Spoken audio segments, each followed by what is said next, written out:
할렐루야. 서로 간에 교제하시겠습니다. 당신은 복받은 사람입니다. 말씀의 제목은 처녀가 잉태하여 아들을 낳으리니 예수라 하라 하는 제목입니다. 2023년도도 벌써 한 해가 저물어가고 있습니다. 한 해 동안에 전 세계 모든 나라들이 요동치고 있는 가운데, 그리고 우리나라에도 여야 간의 다툼 속에서도 여러분들의 꿋꿋하게 믿음을 지켜 여기까지 오게 된 걸 감사하시길 주 이름으로 축원합니다. 이제 앞으로 점차적으로 우리들의 신앙생활이 더 좋아질까요? 나빠질까요? 신앙생활이 더 어려워집니다. 그렇기 때문에 여러분들이 하나님의 진리의 말씀을 바르게 분별하고 내가 좀 더욱더 노력하면서 기도하면서 항상 내 자신을 하나님과 교제하는 시간 되시기를 주의 이름으로 축원합니다. 우리가 매년마다 이렇게 크리스마스 절이 되면은 이 말씀을 늘 전하게 되게 되는데, 오늘은 이 귀하신 말씀을 역사적인 내용에 6,000년 전부터 있었던 그 모든 내용의 출발에서부터 왜 이렇게 예수님이 탄생되는 내용이 비밀 속에 태어나 있게 되며, 왜 예수 그리스도는 하나님의 아들인데 많은 박해를 받아야 되는가, 그 내용의 말씀을 여러분들이 잘 분별하시기 바랍니다. 오늘 제목이 뭐라 그랬어요? 처녀가 잉태하여 아들을 낳으리니 이름을 예수라 하라. 처녀가 아들을 낳을 수 있어요? 처녀는 아들을 낳을 수가 없습니다. 그리고 유대 땅에서 태어나게 된 예수님은 율법으로 놓고 보면은 처녀가 잉태하면은 돌에 맞아 죽습니다. 그 내용 가운데 어떻게 이렇게 비밀리에 하나님의 성령이 능력이 덮어서 마리아라고 한 사람을 통해서 잉태돼서 이 땅에 오셨는지에 대한 내용을 생각해 보면, 이 내용이 먼저 창세기 3장 14절에서 15절에서부터 먼저 기록된 내용에서 출발된 내용 때문에 그렇습니다. 창세기 3장 14절에서 15절의 말씀을 보시면은 선악과를 따먹고 난 후의 일입니다. 14절부터 봅니다. 여호와 하나님이 뱀에게 이르시되 네가 이렇게 하였으니 네가 모든 가축과 들의 모든 짐승보다 더욱 저주를 받아 배로 다니고 살아있는 동안에 흙을 먹을지니라. 내가 너로 여자와 원수가 되게 하고 네 후손도 여자의 후손과 원수가 되게 하리니 여자의 후손은 네 머리를 상하게 할 것이요 너는 그의 발꿈치를 상하게 할 것이니라 하시고 그랬어요. 15절의 말씀을 자세히 보면은 내가 너로 그럽니다. 내가라고 하는 건 하나님이십니다. 너로라고 하는 너는 뱀과 여자와 원수가 되게 한다. 하나님이 말씀하시기를 뱀과 여자와 원수가 되게 한다. 하나님이 그렇게 한다는 겁니다. 그 내용의 여기서부터의 영적인 관계 속에서 뱀의 사단막에 속한 사람과 하나님을 알고 믿는 믿음을 가진 사람과의 대한 내용 속에서는 항상 어떻다는 거지요? 하나님께서는 서로 간에 원수가 된다는 겁니다. 같은 가족이든 형제든 자녀든 간에 이것은 예외가 아닙니다. 예수님의 젖동생이라고 하는 젖동생이 예수님께서 가르치는 그 장소에 왔을 때 당신의 어머님과 형제들이 여기 왔나이다. 그러니까 예수님이 뭐라 그럽니까? 누가 내 모친이며 나의 형제들이라고 하느냐? 하늘에 계신 내 아버지의 뜻대로 행하는 자라야 내 형제요 내 모친이라고 하지 않습니까? 그 내용의 의미가 뭐냐면은 한 가족 가운데서도요, 아직도 영의 자리에 사단 마귀에게 두고가 됐을 때는 성령을 받고 있는 사람들과야 원수가 되게 한다는 거예요. 되게 한다는 영의 뜻이었습니다. 그러니까 우리는 항상 이렇게 가족 가운데서도 한마음이 안 될 때가 있거든요. 그런 모든 내용들이 뭘까요? 하나님께서 말씀하시길 내가 너로 여자와 원수가 되게 하고 하나님은 그렇게 한다는 겁니다.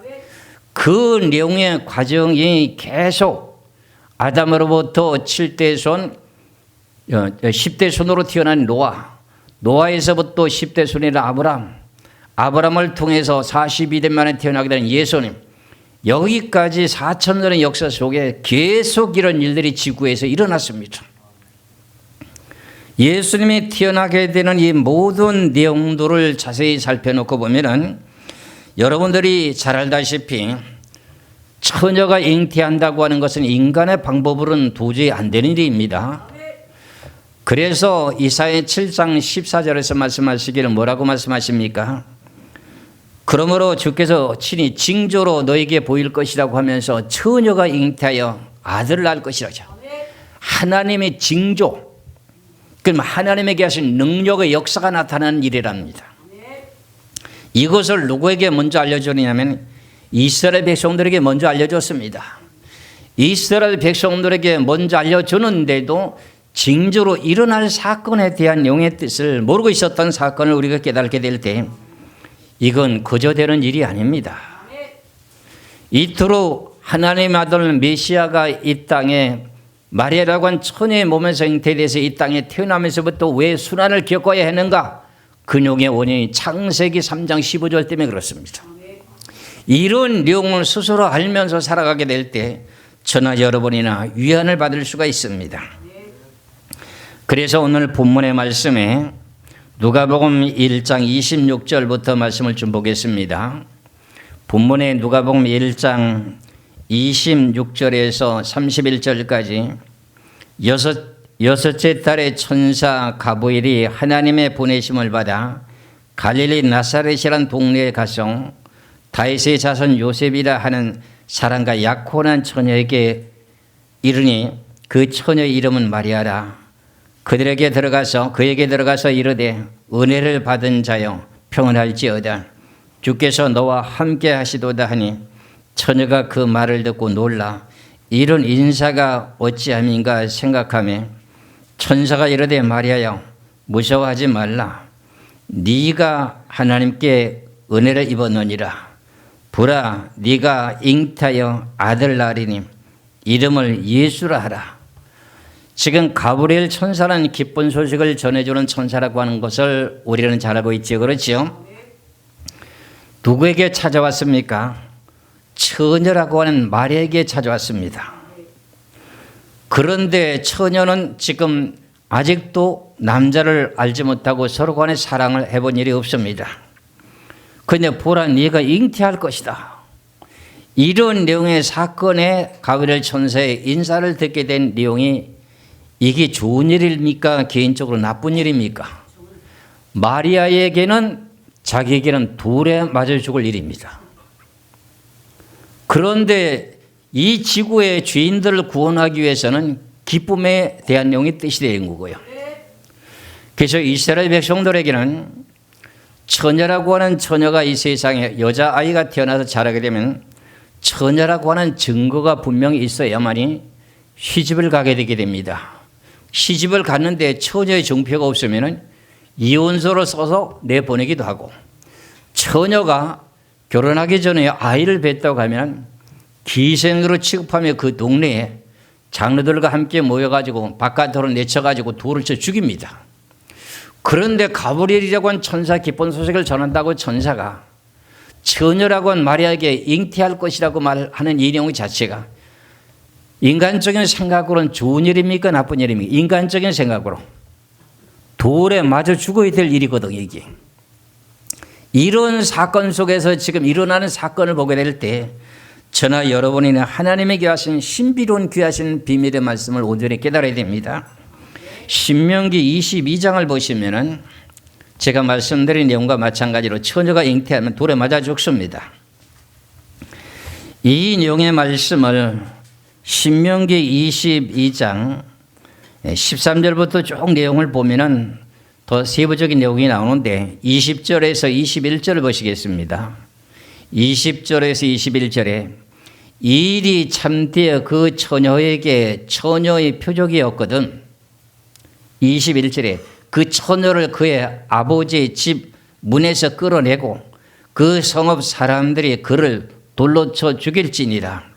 이는 그가 그의 아버지의 집에서 창기의 행동을 하여 이스라엘 중에서 악을 행하였으므로 너희는 이와 같이 하여 너희 가운데서 악을 제할지니라. 처녀가 잉태했다고 하면 장녀로 여기까지 돌에 맞아 죽어야 되는데 오늘 본문의 말씀을 보니까 가브리엘 천사가 와서 인사하게 될 내용이 뭐냐 하면은 보라 네가 잉태의 아들을 낳을 것이니 그 이름을 예수라고 하라. 이 당시에 이 말이 기분 좋았겠습니까? 여러분들 생각에 나는 사내 아이를 알지도 못하는데 잉태한다니요. 그럼 나는 돌에 맞아 죽으라는 내용의 뜻이 지금 마리아에게 지금 선뜻 그 생각이 들었겠습니까? 안 들었겠습니까? 들었습니다. 그 내용의 말씀을 보면은 32절입니다. 누가복음 1장 32절에 그가 큰 자가 되고 지극히 높으시니 아들이라 일컬어질 것이요 주 하나님께서 그 조상 다윗의 왕위를 그에게 주시리니 영원히 야곱의 집을 왕으로 다스릴 것이며 그 나라가 무궁하리이다. 마리아가 천사에게 말하되 나는 남자를 알지 못하니 어찌 이런 일이 있사오리까. 난 남자를 알지 못하는데 처녀가 잉태 아들을 낳는다고 하면서 큰 자가 된다고 하는데 이거 어찌하면 좋단 말입니까? 그렇지 않아요? 난 남자를 알지 못합니다. 여기서 변명하는 내용 자체가 뭐예요? 결국은 내가 잉태를 한다면은 남편도 모르는 요셉에게 잉태를 한다면은 결과적으로 요셉이도 역시 나를 배척할 수도 있고 이 내용이 배가 불러오게 되면 결과적으로 어떻게 돼요? 신명기 22장 21절의 말씀처럼 난 돌에 맞아 죽을 사람입니다. 그런 내용의 뜻입니다. 그러면서 35절에 말씀하십니다. 34절을 다시 봅니다. 마리아가 천사에게 말하되 나는 남자를 알지 못하니 어찌 이런 일이 있으리까. 천사가 대답하여 이르되 성령이 네게 임하시고 지극히 높으시니 능력이 너를 덮으시리니 이러므로 나실 바 거룩한 이는 하나님의 아들이라 일컬어지리라 그랬어요. 이때 당시에 성령도 제대로 알았을까요? 몰랐을까요? 구약시대인데요. 그게 너무나도 어려운 지금 내용이 이루어지는 사건이에요. 그런데도요, 요 내용을 비유로 또 말하게 되는 내용이 가브리엘 천사가 36절에 뭐라고 말하냐면은 보라, 네 친족 엘리사벳도 늙어서 아들을 비었느니라. 그래 지금 마리아라고 한 여자가 하나님에게 와서 능력이 너를 덮어서 아들을 낳을 것인데 이름을 예수라고 하라고 하는 이 내용에 좋은 기쁜 소식 같은데도 자기가 지금 돌에 맞아 죽을 위기에 처했다는 거야. 그렇게 한다고 하니까 어쩔 도리가 없잖아요. 그러니까 아직도 마리아가 그 내용의 뜻을 받아들이지 못하고 있습니다. 내용을 보면 그러면 누구를 빗대서 비유로 들으냐면 누구를 갖고 비유로 말합니까?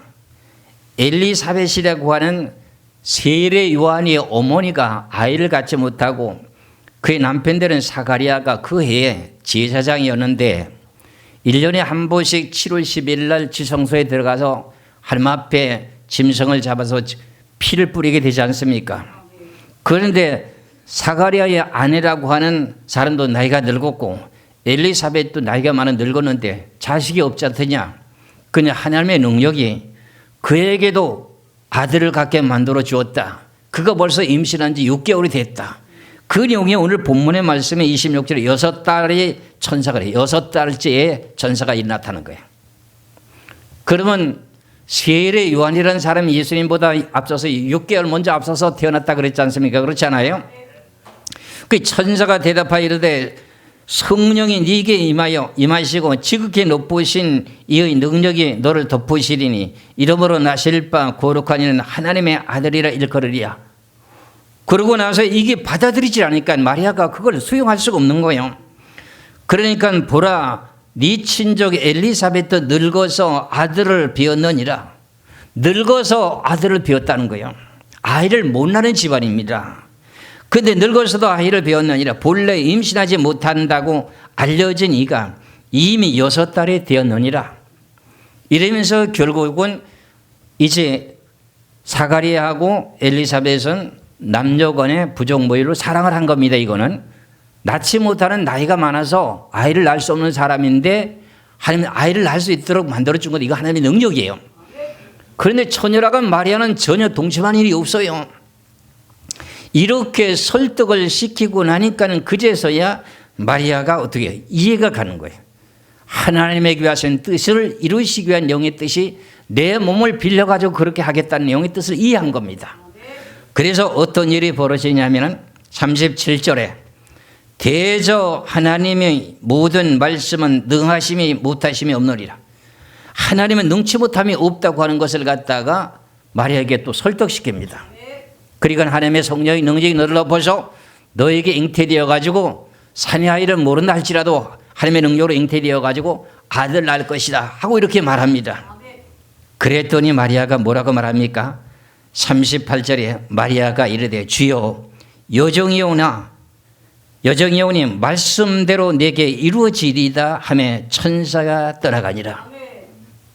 말씀대로 그대로 되기를 원하나이다 하는 이 내용 자체가 가브리엘 천사가 와서 말을 했다는 것을 내가 그 말씀을 받아들이는 겁니다. 그러면서부터 마리아는 요셉과 약혼을 했지만은 잠자리를 하지 않고 사랑을 하지 않았습니다. 그런데 시간이 지나면서 계속 배가 부르기 시작하는 내용의 자체가 뭐예요?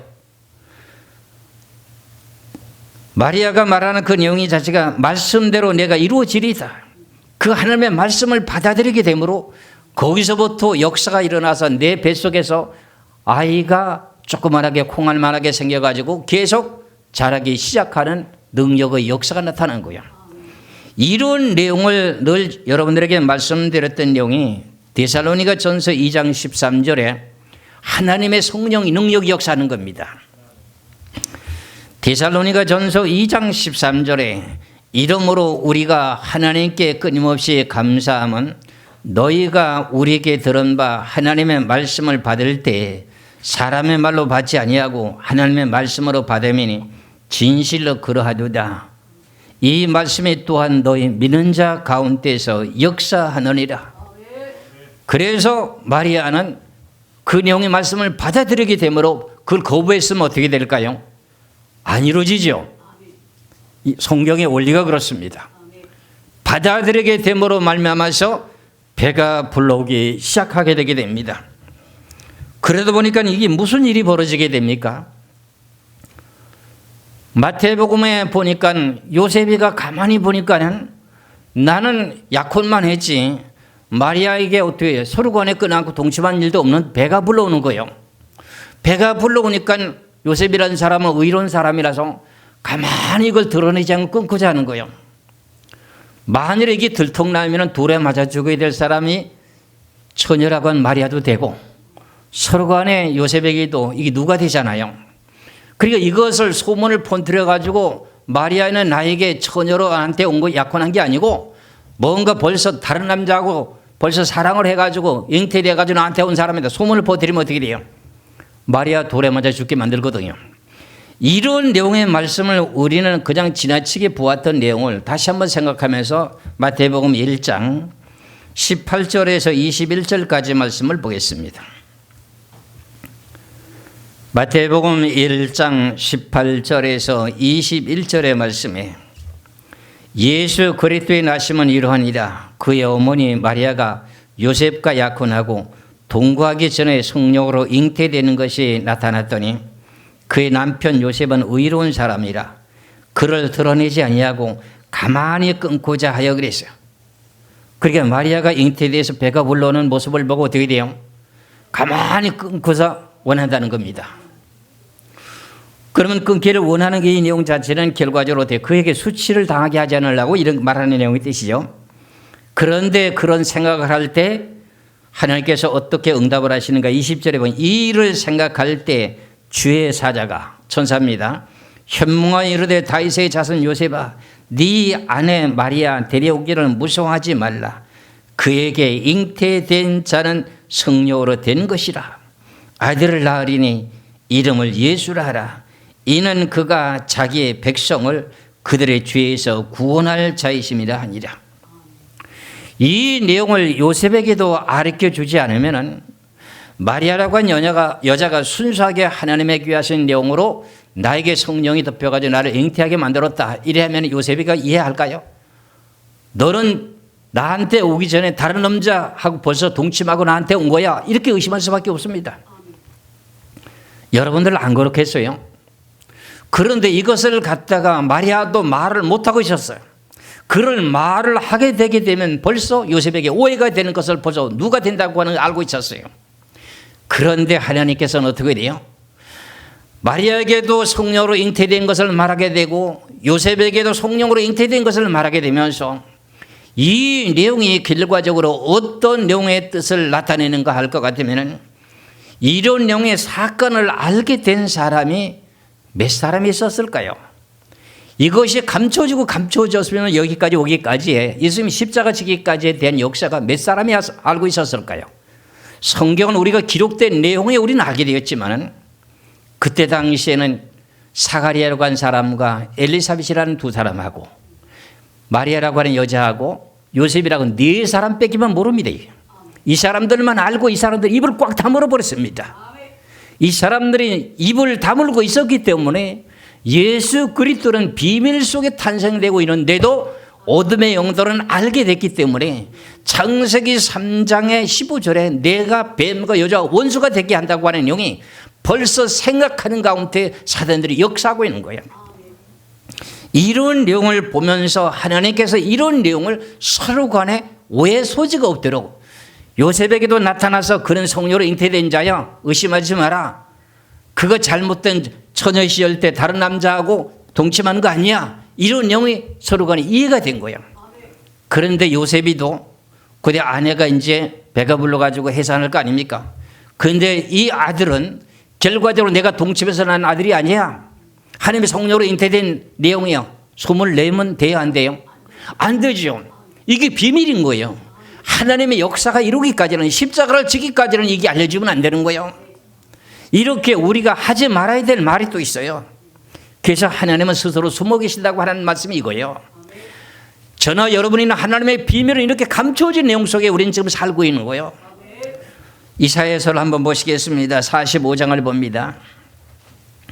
이사야 45장 15절의 말씀을 보시면은 구원자 이스라엘의 하나님이여 진실로 주는 스스로 숨어 계시는 하나님이십니다.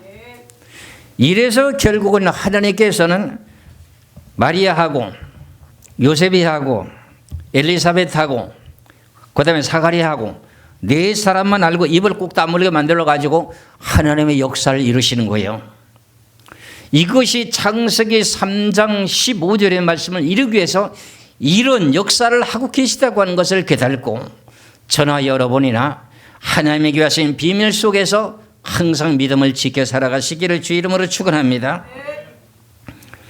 그러다 보니까 하나님께서 어떤 일을 하시냐 할 것 같으면 이제 10달이 가까이 되게 됨으로 말미암아서 그때 당시에 로마 정권 아래 있었기 때문에 이제 전부 다 각자 호적을 하라고 해가지고 지금 요셉이라고 하는 사람은 베들레헴이라고 하는 그 지역에 유다 지파 중에서 지금 한 후손으로 태어났기 때문에 어떻게 돼요? 호적하러 가야 되잖아요.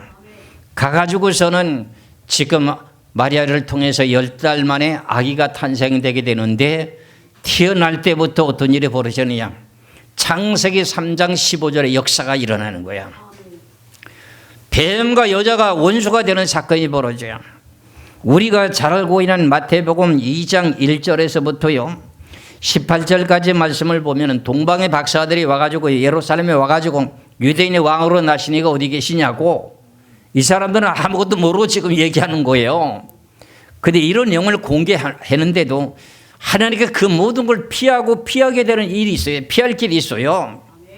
이 내용의 말씀을 1절에서부터요 18절까지의 말씀을 쭉 한번 보겠습니다.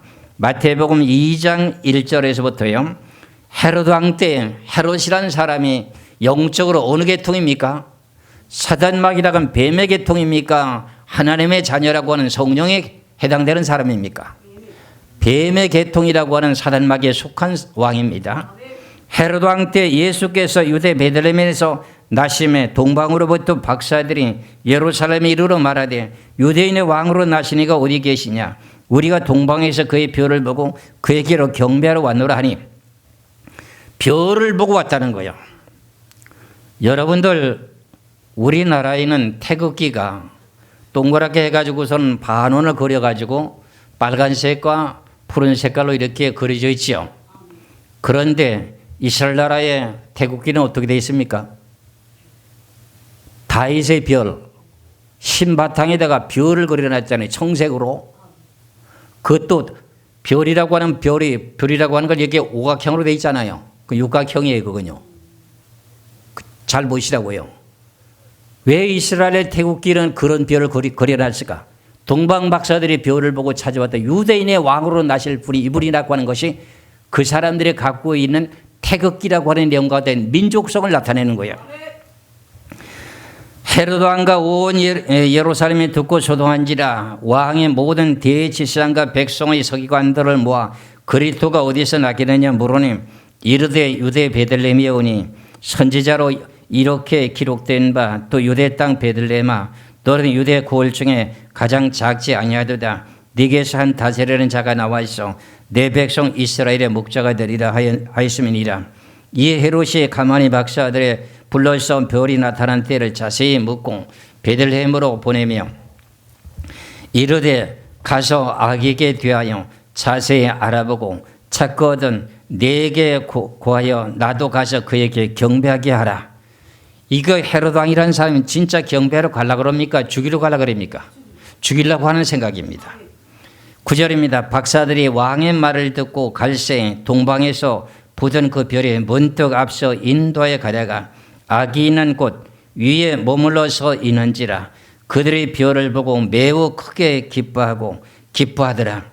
집에 들어가서 아기와 그의 어머니 마리아가 함께 있는 것을 보고 엎드려 아기께 경배하고 부비앱을 열어서 황금과 유향과 모략을 예물로 드리니라. 그들은 꿈에 헤롯에게로 돌아가지 말라 지시하심을 받아 다른 길로 고국으로 들어가니라. 동방 박사들이 예루살렘에 찾아와가지고 유대인의 왕이 어디서 난다고 하는 걸 알고서는 어디를 갔습니까? 베들레헴에 찾아갔지요. 만나서 보니까는 아기가 마구간에 있는 것을 보게 됐습니다. 그리고 자기들이 준비해 가지고 왔던 내용을 갖다가 황금과 유향과 모략을 갖다 예물로 드리고 이제 그날 저녁에 자야 됩니다. 날이 저물었기 때문에. 자고서는 이제 누구한테 가려고 했느냐면 헤롯 왕에게 보고하러 가려고 그랬습니다. 그런데 꿈에 동방 박사들에게 나타나서 뭐라고 말합니까? 꿈에 헤롯에게로 돌아가지 말라 지시하심을 받아서 다른 길로 고국으로 돌아가니라. 자기들이 출발해서 왔던 그 길로 돌아가 버리는 겁니다. 그러니까 헤롯 왕이 속았죠. 그렇죠. 그러고 난 후에 13절에 보면 그 후에 떠나는 후에 주의 사자가 요셉에게 현몽하여 이르되 헤롯이 아기를 찾아 죽이려 하니 일어나서 아기와 그의 어머니를 데리고 애굽으로 피하여 내가 네게 이르기까지 거기 있으라 하시니라. 이젠 요셉에게 말합니다. 이제 며칠을 지나고 나면은 금방 지금 와야 될 거리인데 동방 박사들이 헤롯 왕이 와서 보고를 안 하는 거야. 그래서 이제 속은 줄 알게 되고 이 동방 박사들이 떠나고 난 후에 요셉에게 바로 현명하게 되므로 마리아하고 어린 아기 예수하고 지금은 요셉이하고 세 사람이 애굽으로 피신하게 되게 됩니다. 그러니까 이런 모든 내용들을 이게 계시록에도 연결 다 되어 있습니다.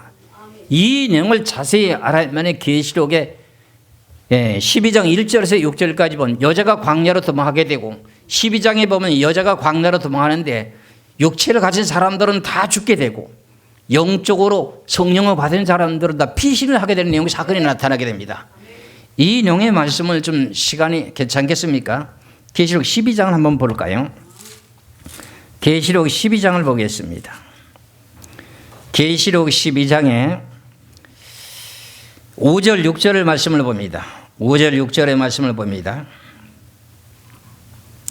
계시록 12장 1절에서 6절까지 봐야 되는데 5절 6절을 보면은 여자가 아들을 낳으리니 이는 장차 철장으로 만국을 다스릴 남자라 그 아이를 하나님 앞과 그 보좌 앞으로 올려가는지라. 여기가 여자가 아들을 낳는다고 하는 것은 예수 그리스도를 믿고 거듭 태어난 사람을 보고 여자라고 합니다. 이건 목사도 성도도 똑같습니다. 근데 이 사람이 철장 권세를 받는다고 하면은 순교를 당한 사람입니다. 6절에 그 여자가 해를 입은 한 여자들입니다. 이게 여자가 나왔는데 여자들이 광야로 도모함에 거기서 1260일 동안 그를 양육하기 위해 하나님께서 예비하신 곳이 있더라. 7년 환란 후 3년 반에 1260일 동안 여자 계통들을 갖다 양육을 한다는 겁니다. 그런데 그 여자들이 어떤 내용에서 도모하면서 살게 되는가 하는 내용을 13절에서부터 16절까지 말씀을 보겠습니다. 13절에서 17절까지. 용이 자기가 땅으로 내쫓긴 것을 보고, 용이라고 하는 것은 이거 창세기 3장 15절에는 뱀입니다. 용이 자기가 땅으로 내쫓긴 것을 보고 남자를 낳은 여자를 박해하는지라. 그 여자가 큰 독수리 두 날개를 받아서 광야 자기 곳으로 날아가 거기서 큰 뱀의 낯을 피하여 한때 두때 반때를 양육받으며, 큰 독수리 날개를 받았다고 하는 것은 성령의 힘을 받아서 도망갔다는 뜻입니다. 여자의 뒤에서 뱀의 그 입으로 물을 강같이 토하여 여자를 물에 떠내려가게 하려 하되, 땅이 여자를 도와서 그 입을 벌려서 용의 입에서 토한 강물을 삼키니, 용이 여자에게 분노하여 돌아가서 그 여자의 남은 자서 곧 하나님의 계명을 지키며 예수의 증거를 가진 자들과 더불어서 싸우려고 바다 모래 위에 서 있더라. 이 내용의 말씀이 오늘 마태복음 2장에서 이루어낸 내용의 뜻을 알아야 이걸 해석할 수 있습니다. 이게 왜 그러냐면 이 내용을 보고 오늘 본문을 마태복음 2장을 봅니다. 마태복음 2장 13절부터 봅니다. 13절부터. 마태복음 2장 13절부터 그들에게 떠난 후에 주의 사자가 요셉에게 현몽하여 이르되 헤롯이 아기를 찾아 죽이려 하니, 그러니까 뱀이잖아요. 용이잖아요. 일어나서 아기와 그의 어머니를 데리고 애굽으로 피하여 내가 네게 이르기까지 거기에 있으라 하니, 요셉이 일어나서 밤에 아기와 그의 어머니를 데리고 애굽으로 떠나가 헤롯이 죽기까지 거기에 있었으니, 이는 주께서 선자들을 통하여 말씀하신 바 애굽에서부터 내 아들을 불렀다 함을 이루리 함이니라. 이 내용의 말씀은 호세아 11장 1절의 말씀을 응하게 되는 내용입니다. 16절입니다. 이에 헤롯이 박사들에게 속은 줄 알고 심히 노하여서 사람을 보내어서 베들레헴과 그의 모든 지경에 있는 산의 아이를 박사들에게 자세히 알아본 그때를 기준하여 2살부터 아래로 다 죽이니, 그러면 헤롯 왕이 지금 동방 박사들에게 속은 줄을 알고 예수라고 하는 하나님 아들이 태어나는 그 내용을 죽이려고 어떻게 해요? 베들레헴이라고 하는 지역은 알고 있잖아요. 헤롯이. 그러니까 베들레헴에서 태어나게 되는 2살 이하의 남자아이들은 다 죽이라는 거예요. 그러면 이 사람들은 육의 사람입니까? 영의 사람입니까? 계시록에 보니 땅이 입을 벌려 삼켰다고 했죠. 땅이 육입니까? 영입니까? 그래서 계시록 12장 이거 깨달은 사람은 아직도 없습니다. 이런 내용을 점차적으로 다 깨달아야 그까지 깨달아지게 됩니다. 베들레헴 지역이라고 하는 지역에 예수 한 사람을 죽이려고, 예수라고 하는 하나님 아들을 죽이려고 2살 이하에 되는 산의 아이를 전부 다 죽이게 되는 사건이 벌어지게 됩니다. 그래서 17절에 이에 선지자 예레미야를 통하여 말씀하신 바 라마에서 술패하며 크게 통곡하는 소리가 들리니, 라헬이 그 자식을 위하여 애국하는 것 같이 그가 자식이 없으므로 위로하기를 거절하였도다 함을 이루어졌느니라.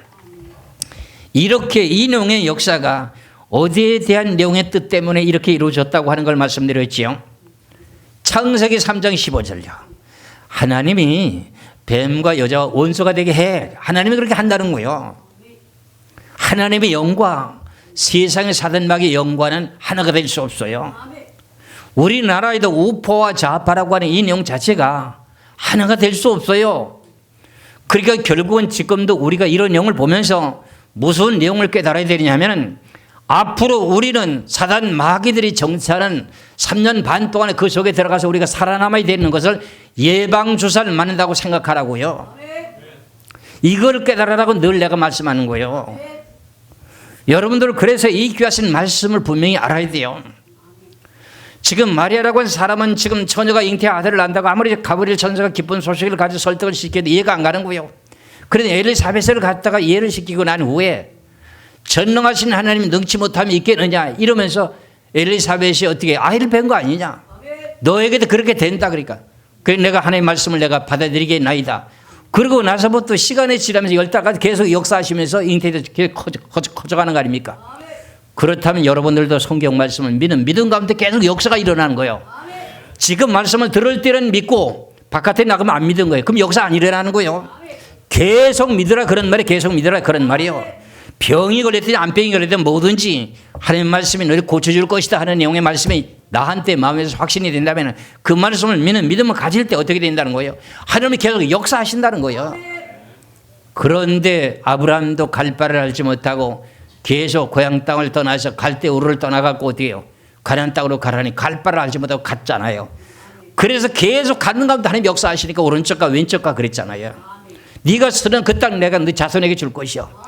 이렇게 인간적인 생각도 실수한 것은 있는데 언약의 말씀은 안 부인했습니다.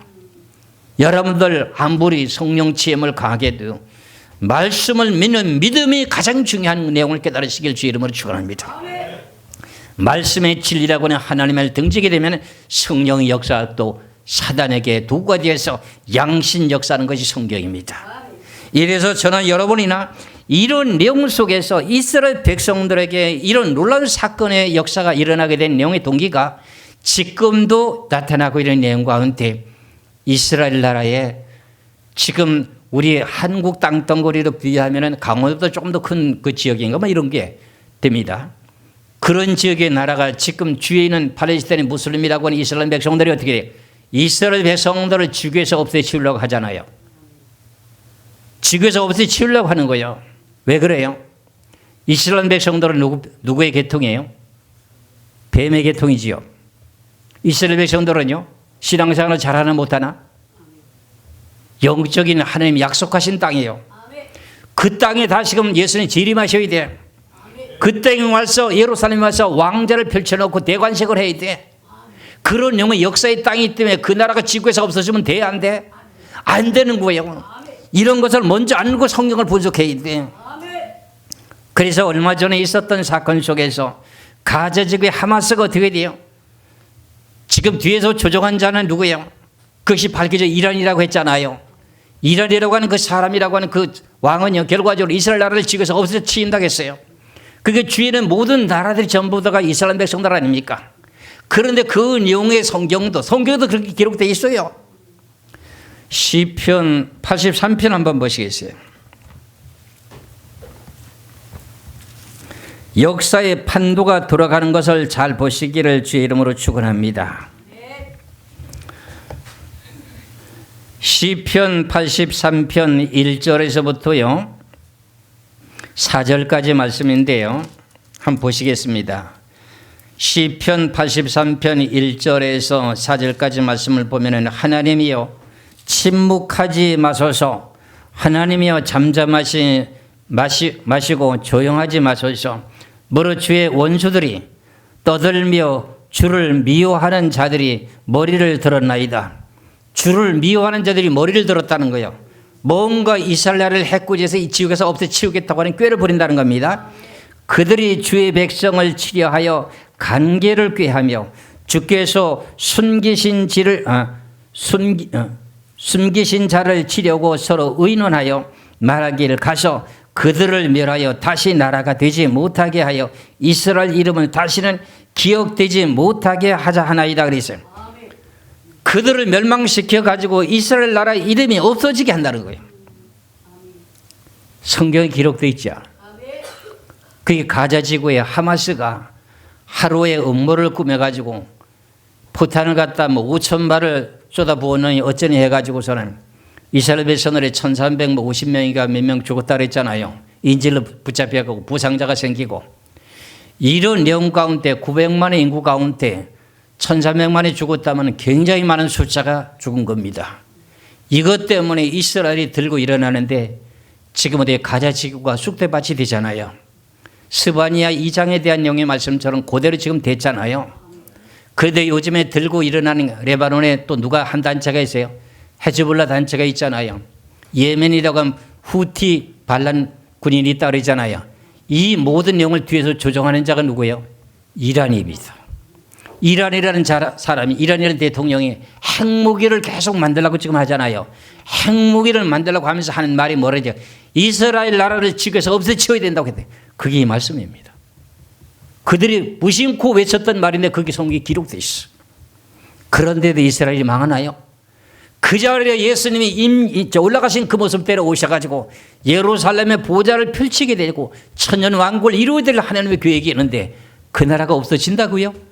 천만의 말방 같은 소리입니다. 하나님의 진리는 진리라고 하는 걸 믿으시고 저나 여러분이나 하나님의 말씀을 믿으시길 주의 이름으로 축원합니다. 오늘 주시는 말씀 가운데 덧붙여서 말씀드리면 마리아라고 하는 여자가 성녀로 잉태돼서 아들 낳잖아요. 그래서 결과적으로 예수님이 탄생되잖아요. 예수님은 무슨 후손이요? 여자의 후손이지요. 그럼 우리가 예수 그리스도를 믿고 거듭 태어나잖아요. 그럼 우리는 무슨 후손이요? 남자의 후손이 여자의 후손이요? 여자의 후손이요.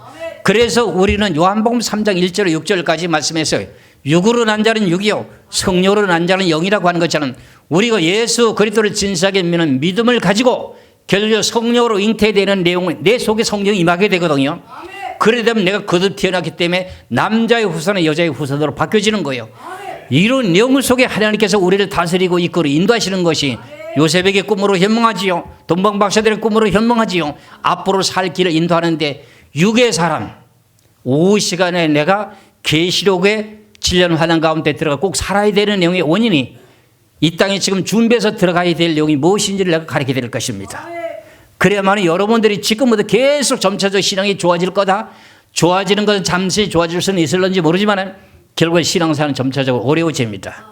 그런데 여러분들 천국 가려면 지금까지 힘쓰게 있었던 모든 결과 열매를 맺으려면 여러분이 다시 한번 성령으로 거듭 태어나고 완전히 성령이 여러분들 마음속에 자리 잡고 있어야 된다고 하는 깨달아야 됩니다. 이 시간은 오후 시간에 말씀드리기로 하고 오늘 본문이라고 하는 누가복음 1장에 대한 말씀에 처녀가 잉태하여 아들을 낳는다고 하는 인형 사건 속에 우리는 항상 육과 영이 대립되고 있다고 하는 걸 깨달고 영의 사람이 되시기를 주의 이름으로 축원합니다. 기도하겠습니다.